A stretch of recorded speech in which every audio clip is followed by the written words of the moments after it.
Southern California, December 2017. Several massive wildfires attacked the region from all corners, from southern San Diego County all the way to northern Ventura County and Santa Barbara.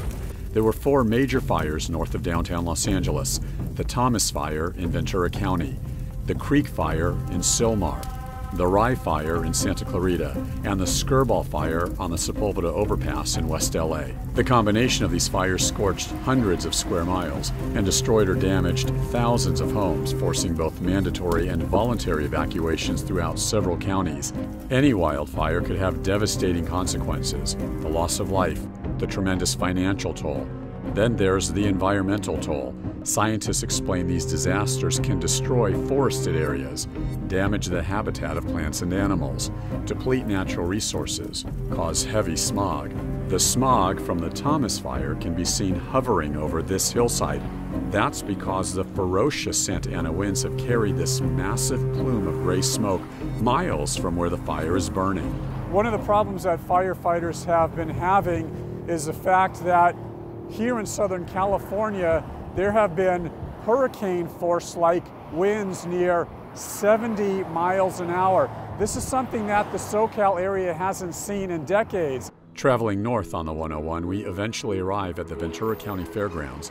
That's where firefighters established their command post. As exhausted fire crews return from the line of fire, a new shift takes over to do battle with the Thomas Fire. It's a 24/7 effort, no rest for the weary. Our news drone gives you an idea of the enormity of this team effort. There are more than 500 engines from all over California stationed here, with more than 2,500 firefighters. Chris Harvey is a firefighter here at the command post. Harvey is with the Sacramento Fire Department and part of CAL FIRE. We're talking about a fire that's over the size of the city of Detroit at this point. It's likely to be much larger than that. It is like a war zone. You're driving through areas where they're completely burnt out and black. It looks like a bomb went off. Gretel Compton lives in Ojai. She explains the Thomas Fire has surrounded her town. I want to go home. I want to see what the damage is. We have lost part of our house. I'm just so up in the air. I don't know what to do. Where do you start? I have no water. I have no power. I'm on a well. You know, all of that stuff is burnt. Other friends and neighbors have lost everything, everything. And now they have to start from scratch, and it's so heart-wrenching. After leaving Gretel, we take a tour of the Thatcher School in Ojai. The Thomas Fire has scorched the land around the private high school. We evacuated all faculty and students Tuesday morning at 1 a.m.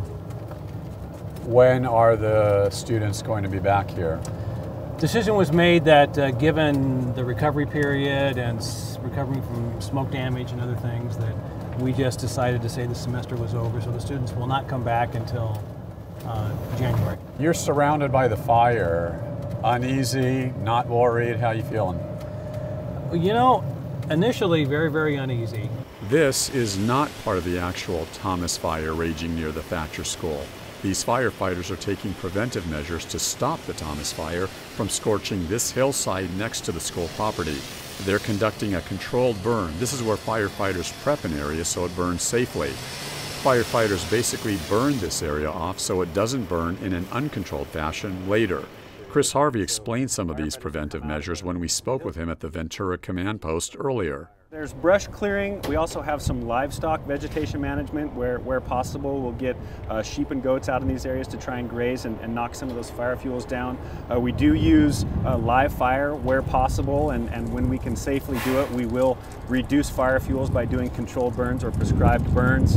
And then there's physical, actual removing the fuel. So disking, mowing, plowing, felling trees, removing low-hanging branches. They'll often cut branches up higher so they can't be ignited, what we call ladder fuels, where a fire on the ground will ignite those low-hanging branches. So there's a number of different techniques that we can use to get those fire fuels reduced. Wildfires, particularly forest fires, can actually benefit the environment. They can rid forested areas of dead and decaying matter and provide natural fuel during drought periods. They can also help the ecosystem balance because they destroy diseased plants and dangerous insects. And the fires even regenerate seeds because of the increased sunlight. Unfortunately, the Thomas Fire is just wreaking havoc with a perfect storm of conditions to devastate Southern California. We hiked through part of the Ojai Valley wilderness. This highway has just been closed off to pedestrians and motorists. There have been mandatory evacuations all throughout this area. There are many homes on the other side of this hill, and it's kind of eerie not seeing anyone out here. This snapshot of the Thomas Fire is a good example of what fire crews are battling from the ground all throughout Ventura County and Ojai. When you mix urban sprawl with a wilderness setting, this is what you get. And because of the drought that we've had here in Southern California for so many years, the entire Southern California region is now an inferno. And this is how it begins. Firefighters have left this area because they were concerned that there was moments ago a 40-foot wall of flames here. We decided to drive through here just to give you a look. I need the mask. It's bad out here. Pretty concerned. We live only about a block and a half away from where we are standing right now. We have 3 small children, and you know, obviously our first priority, and we have 3 animals. So our first priority is, you know, us being away from the area and being safe. While neighbors like the Kellys get their view of the Thomas Fire from the ground, NASA is getting its view of the fire from 70,000 feet above ground. A team of NASA scientists is using this high-altitude aircraft to survey the Southern California region to study the environmental impacts the fires are causing. The aircraft is equipped with a high-tech imaging spectrometer built at NASA's Jet Propulsion Lab in Pasadena.